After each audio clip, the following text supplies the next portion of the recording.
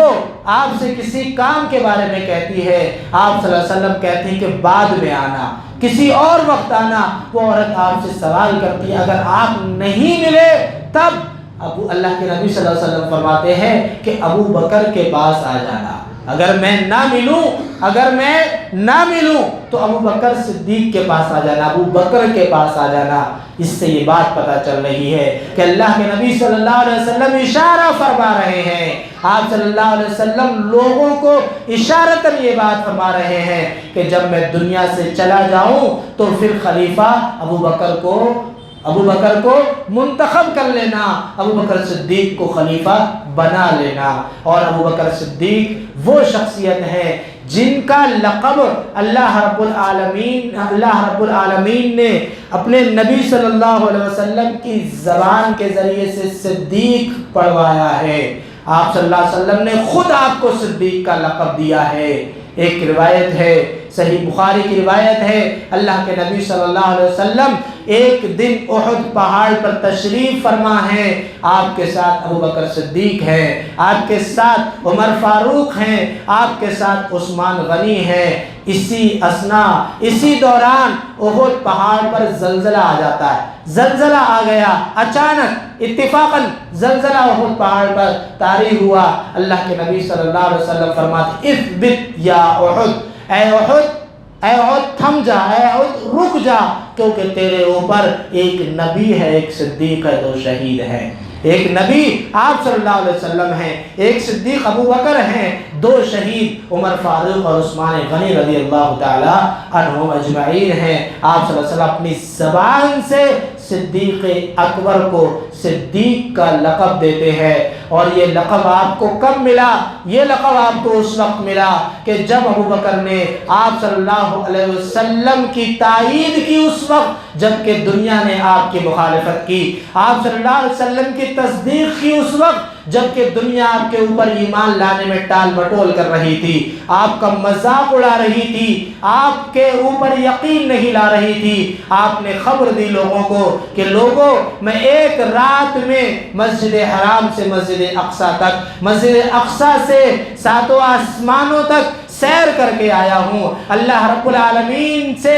میں جو ہے خصوصی پیغام لے کر کے آیا ہوں، نماز کا خصوصی میسج لے کر کے آیا ہوں۔ آپ نے جب لوگوں کو یہ بتایا تو لوگ مذاق اڑانے لگے، لوگ آپ صلی اللہ علیہ وسلم کا مذاق اڑانے لگے۔ یہ آج کا زمانہ نہیں ہے کہ انسان چاند تک پہنچ گیا ہے، یہ آج کا زمانہ نہیں ہے کہ انسان سیٹلائٹ کے ذریعے، موبائل اور کمپیوٹر اور انٹرنیٹ کے ذریعے سے آج پوری دنیا ایک چھوٹا سا گاؤں بن چکی ہے، ایک گلوبل ولیج کی شکل اختیار کر چکی ہے پوری دنیا۔ یہ اس وقت کا زمانہ ہے کہ جب جو ہے مکے اور مدینے کا سفر کرنے میں کئی دن لگتے تھے، یہ اس وقت کا زمانہ ہے۔ ایسے وقت میں ابو بکر صدیق سے مکے کے بڑے بڑے شیطان کہتے ہیں، تمہیں پتا ہے تمہارا دوست آج کون سی خبر لے کر آیا ہے، تمہارا دوست آج کون سی عجیب چیز لے کر آیا ہے؟ ابو بکر کہتے ہیں کیا؟ کہتے ہیں، وہ کہتے ہیں کہ تمہارا دوست کہہ رہا ہے کہ وہ ایک رات میں آسمانوں کی سیر کر کے آیا ہے۔ ابو بکر صدیق کہتے ہیں کیا واقعی انہوں نے کہا ہے؟ کہا ہاں واقعی کہا ہے۔ تو ابو بکر صدیق نے کہا اگر واقعی کہا ہے تو سچ کہا ہے، اگر واقعی کہا ہے تو صحیح کہا ہے، میں اس پر ایمان لے آیا، میں ان کی تصدیق کرتا ہوں، میں ان کی بات کو مانتا ہوں۔ یہ ابو بکر صدیق ہیں، یہاں سے آپ کا لقب صدیق پڑتا ہے، یہاں سے آپ کا لقب صدیق پڑتا ہے۔ ابو بکر صدیق وہ شخصیت ہے کہ اس وقت بھی وہ ثابت قدم رہے کہ جب صحابہ کرام پر سب سے بڑی آزمائش آئی، سب سے بڑی آزمائش صحابہ کرام پر کون سی تھی معلوم ہے؟ وہ آزمائش تھی جب آپ صلی اللہ علیہ وسلم اس دنیا سے رخصت ہو رہے تھے، آپ صلی اللہ علیہ وسلم اس دنیا سے جا رہے تھے۔ اس وقت عمر فاروق جیسا جلیل القدر صحابی، بہادر اور شجاع انسان، جس سے مکے کے بڑے بڑے بہادر ڈرتے تھے، جو جب مکے سے ہجرت کر کے مدینہ آیا تو چوری چھپے نہیں بلکہ اعلان کر کے آیا کہ لوگوں، میں آج مکہ چھوڑ کر کے جا رہا ہوں، آج میں مدینے کی طرف ہجرت کر کے جا رہا ہوں، فلاں وقت فلاں جگہ سے میں ہجرت کر رہا ہوں، اگر کسی شخص کو، اگر کسی کو بچے یتیم کرانے ہو، بیوی بیوہ کرانی ہو، تو وہ مجھے آئے اور مجھے روکے، میرے پاس آ کر کے وہ مجھے روکے۔ عمر فاروق جیسا بہادر انسان جب آپ صلی اللہ علیہ وسلم کی موت کی خبر سنتا ہے تو پھر وہ اپنے ہوش اور حواس جو ہے کھو بیٹھتا ہے، تلوار جو ہے باہر نکال لیتے ہیں نیام سے اور کہتے ہیں کہ جو شخص یہ کہے گا کہ آپ صلی اللہ علیہ وسلم کی موت ہو گئی، اس شخص کی میں گردن اس کے جسم سے الگ کر دوں گا۔ اللہ کے نبی ویسے ہی اس دنیا سے، ویسے ہی آپ صلی اللہ علیہ وسلم گئے ہیں جیسے موسیٰ، حضرت موسیٰ گئے تھے اور لوگ ان کے بارے میں باتیں کرنے لگے تھے اور پھر وہ واپس آئے تھے، آپ صلی اللہ علیہ وسلم بھی واپس آئیں گے۔ لوگ عمر فاروق کو سن رہے ہیں لیکن کسی کی سمجھ میں نہیں آ رہا کہ عمر فاروق کو کیسے سمجھایا جائے۔ عمر فاروق کے اس عالم میں ابو بکر صدیق رضی اللہ تعالیٰ عنہ تشریف لاتے ہیں، دیکھتے ہیں آپ صلی اللہ علیہ وسلم کے حجرہ مبارکہ میں تشریف لے جاتے ہیں، آپ کو بوسہ دیتے ہیں اور کہتے ہیں کہ آپ کو ایک بار موت آئی ہے، دوبارہ کبھی موت نہیں آئے گی، اور پھر واپس آتے ہیں اور عمر فاروق کو خاموش کرنے کی کوشش کرتے ہیں۔ عمر فاروق خاموش نہیں ہوتے، پھر آپ جو ہے اپنا خطبہ شروع کرتے ہیں۔ جو لوگ عمر فاروق کے پاس جمع تھے وہ ابوبکر صدیق کے سامنے آ جاتے ہیں اور آپ کہتے ہیں من کان منکم محمد فإن محمد قد مات۔ لوگوں، تم میں سے جو شخص محمد کی عبادت کیا کرتے تھے تو وہ لوگ جان لیں کہ محمد کو یقینی طور پر موت آ چکی ہے صلی اللہ علیہ وسلم۔ ومن کان یعبد اللہ فإن اللہ حی لا یموت، اور جو شخص اللہ رب العالمین کی عبادت کیا کرتا تھا تو اللہ رب العالمین فإن اللہ حی لا یموت، اللہ رب العالمین حی ہے، اللہ تعالیٰ ہمیشہ سے ہے، اللہ کو کبھی موت نہیں آ سکتی۔ موت تو کیا، اللہ رب العالمین کو نیند نہیں آ سکتی۔ لا تأخذہ سنۃ ولا نوم، اللہ تعالیٰ خود فرما رہا ہے ایک دوسرے مقام پر کہ اللہ رب العالمین کو نہ نیند آتی ہے نہ اونگ آتی ہے۔ اور پھر آپ نے قرآن کریم کی یہ آیت تلاوت فرمائی وما محمد الا رسول قد خلت من قبلہ الرسل، محمد تو صرف اور صرف ایک رسول ہیں، ان سے پہلے بھی بہت سے رسول گزر چکے ہیں۔ افإن مات أو قتل انقلبتم على أعقابكم، اگر ان کو موت آ جائے، اگر یہ شہید کر دیے جائے تو کیا تم جو ہے اپنی ایڑیوں کے بل پلٹ جاؤ گے، کیا دین سے پھر جاؤ گے؟ جو شخص دین سے پھرے گا وہ صرف اپنا نقصان کرے گا۔ جب یہ آیت ابوبکر صدیق بیان کرتے ہیں، تلاوت فرماتے ہیں، عمر فاروق رضی اللہ تعالی عنہ کی سمجھ میں مسئلہ آ جاتا ہے اور فوراً وہ اس بات کو مان لیتے ہیں۔ عمر فاروق رضی اللہ تعالی عنہ جو ہے ہوش اور حواس میں آ جاتے ہیں اور پھر جو ہے ابوبکر صدیق رضی اللہ تعالی عنہ کی بات کو مان کر کہتے ہیں کہ